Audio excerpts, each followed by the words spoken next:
Welcome back to the Power Maxed Mini Challenge here at Snetterton, where it's an exciting weekend of racing alongside British Formula 3s and GTs. Race number 2 is about to get underway, and there's a reverse of the top 7 in both classes, which always shakes things up a little bit. So let's go racing. Certainly does. So let's have a look then at the grid. Henry Dupree starts from pole alongside Keith Issat, then row 2, Kevin O'Connor and Lawrence Davey. Luke Cordell down from the inside of row 3 behind Chris Knox. Well, the Cooper class grid a little bit different because of various penalties that have been applied as well. So it means that Chris Stoney and Josh Gollin share the front row just ahead of Shane Stoney.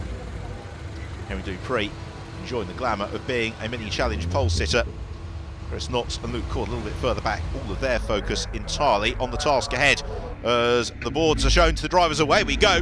In car with Chris Knox, and he's made a very quick start, but he's a bit boxed in here. The same goes for Kevin O'Connor. They're up behind Henry Dupree. It means that Keith Issat is leading the way into Riches for the first time. Then it's Lawrence Davey. See Knox right to the inside as the pack all streaking through, cleanly at least amongst the JCW runners. And in the Cooper class, it's Shane Stoney who's already to the fore. Luke Cordell taking the outside track on the brakes into Montreal. He's gained several places, but Kevin O'Connor slithers wide right in his path, almost makes contact with Cordell. It gives Knox the opportunity to try and sprint through. Neil Newstead as well joining in. It's almost 2 by 2 into Palmer, and Cordell now making the move on Neil Newstead. Still tucked in though behind Henry Dupree. Replay the start then from Josh Gollin's perspective. Not so quickly away, and it means he had Ricky Page, Chris Stoney and then Shane Stoney all right up in front of him, and it was the white car of Shane Stoney which made by far the smoothest getaway. He led the Cooper class runners then into Riches. So once more Josh Gollin in chasing mode in the Cooper class. The same thanks to reverse grid for race 1 with a Luke Cordell in the JCW class. It's Keith Issat then clear of Lawrence Davey, then Chris Knox in 3rd, Luke Cordell 4th, Henry Dupree, Neil Newstead, Hamish Brandon. Kevin O'Connor's not had a brilliant first lap. He's got Mark Stewart tucked in just behind him and Patrick Mortimer, as well as down the Bentley straight. And Issat already defending here from Lawrence Davey as the field swooped through. Brundler Nelson. Mark Stewart has got Mortimer behind him, and so Kevin O'Connor losing more positions in car with Ricky Page, who has got himself right onto terms with Shane Stoney over the course of this first lap. Shows the slipstream potential of the cars in the Cooper class through the bomb hole. The only corner here at Snetterton substantively unchanged in the 2011 circuit redesign, as on his way in 3rd place Chris Knox trying to use the toe to get up with the leading duo of Keith Issat and Lawrence Davey. It's a leading quartet breaking clear, completed by Luke Cordell. Then a little bit of daylight back to Henry Dupree in 5th as Knox looks to the outside of Lawrence Davey into Riches. Still trying to find that outside traction, then jinks to the inside line of Davey, and Knox very keen to go through. The gap though somewhat disappears. It's Gideon Cresswell. Josh Gollin looking to switch places through Riches. A little bit of a lean there possibly from Josh Gollin on Gideon Cresswell. The effect is that they're all through and on their way, as Luke Cordell now looks to challenge Chris Knox, who's boxed in here behind Keith Issat as they hurtle on towards the braking zone for Agostini. Cordell switching every which way, so Davey takes the lead, knocks up into 2nd. Keith Issat maintains at least momentarily 3rd place. Neil Newstead runs wide en route to Hamilton as he attempts to drop Henry Dupree. Leading quartet en route to Oggies, and Cordell's drawn alongside Keith Issat and should go through here. Makes the move stick, gets a little bit of assistance from Issat on the exit of Oggies as they propel on towards Williams, and Chris Knox looking to line up for a move here on Lawrence Davey as they accelerate down the Bentley straight. Knox to the outside of Davey on the brakes into Brundler. Knox looking to swoop through here as he tries to dart through. There's contact and around goes Chris Knox, who spins onto the grass. Fortunately doesn't make contact with the Armco.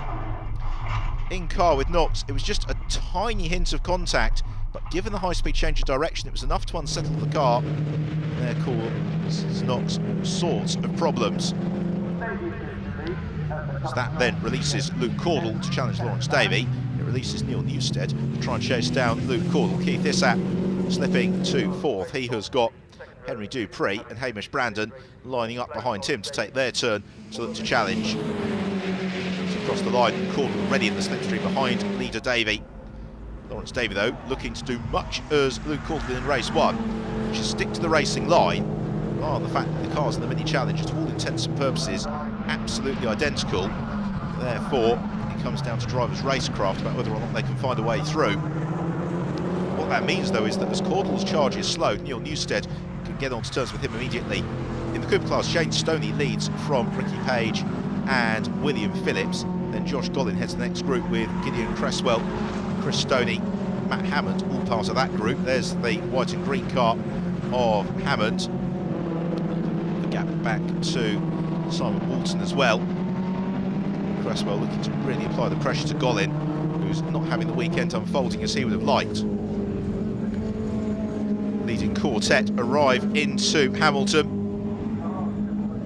And Luke Caudle again trying to challenge the inside Lawrence Davey.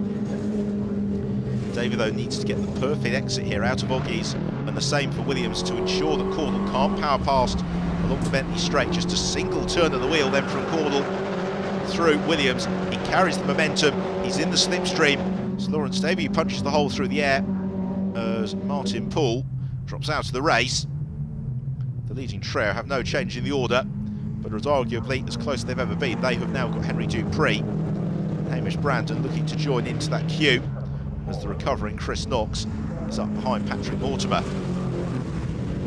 Through Quorum, the cars absolutely on the limit of adhesion before they jump on the brakes, snick down through the gears and around Murray's. Luke Caudle really beginning to apply the pressure here to Lawrence Davey, and Davey's got to be mindful as well of sticking to the track limits. That's always a challenge for these drivers, particularly given the new regulations for this year, and when you're defending you sometimes don't think about that, as Davey has got Caudle looking to the outside at Richards, and Caudle may well carry the momentum here on towards Montreal. Caudle gets his nose in front and just darts across to cover the line in time.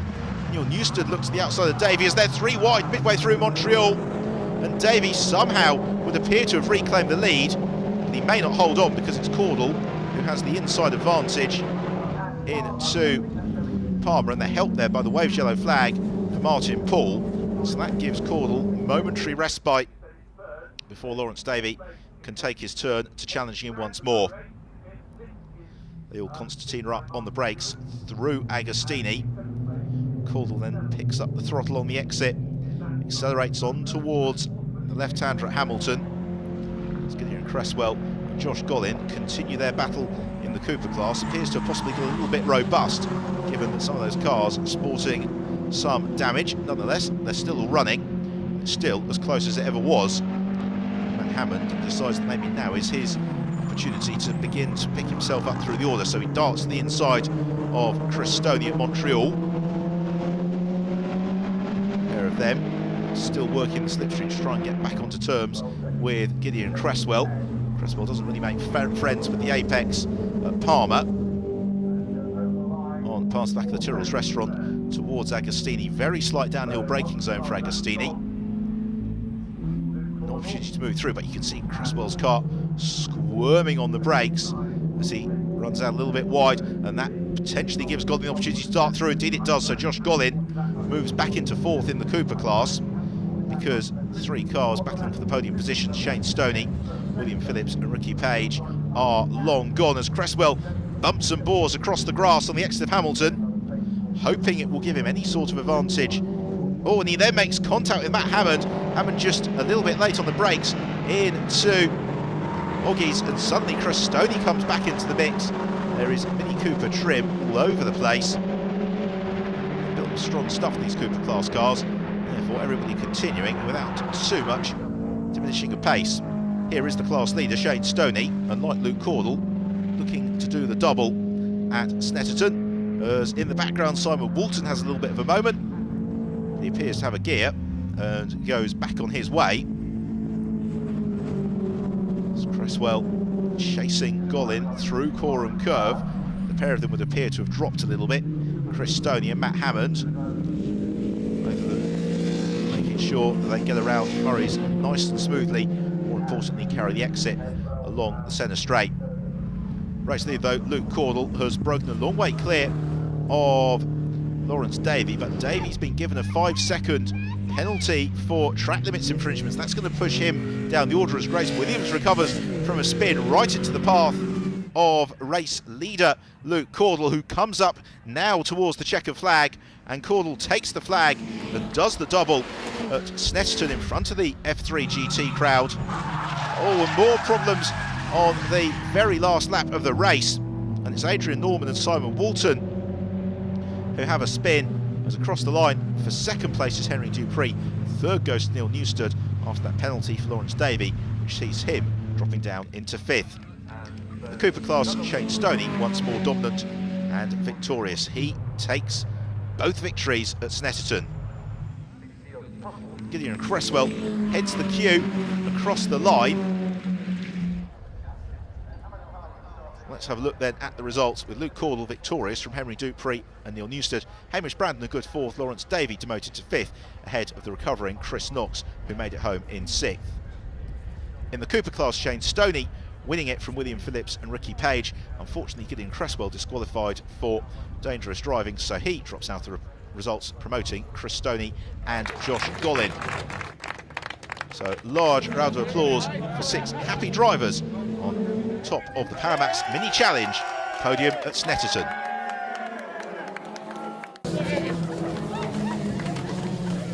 What a fantastic weekend, 2 wins in the bag, great points for the championship, another great car from Peak Performance. Team put a great effort in and we've smashed it this weekend. You had to work hard though, working your way up through the order. Just took a few laps for you to get into the groove and take that lead. Yeah, it's definitely one of my stronger points, getting through the traffic. We love the reverse grid, getting through the traffic makes it more enjoyable, so we got to the front and yeah, a great weekend. I know the guy was on pole, so we had a bit of a plan together, and that went off perfectly. So managed to get a good start and just managed to get away. The car wasn't quite as quick first couple of laps, but then just kept getting quicker and quicker. So yeah, thanks to Coastal, we've been having some ABS issues all weekend, and we finally got sorted out for the races. So we're really pleased, doing a fantastic job, and the car's been fantastic. So leaving Snetterton, let's have a look at the standings. In the JCW class, it's Luke Cordell who's 10 points clear of Chris Knox, with Lawrence Davey and Neil Newstead still very much in the mix. In the Cooper class, Shane Stoney putting a little bit of daylight between himself and the opposition, which is 2 points between Josh Gollin and Ricky Page. That's it from Snetterton, and another fantastic weekend of racing in the Powermax Mini Challenge. Join us again for the next round, where we'll be at the Mini Festival in Alton Park. But until then, don't forget you can check out everything that's going on the website, on Facebook, and of course on Twitter. For now though, it's goodbye.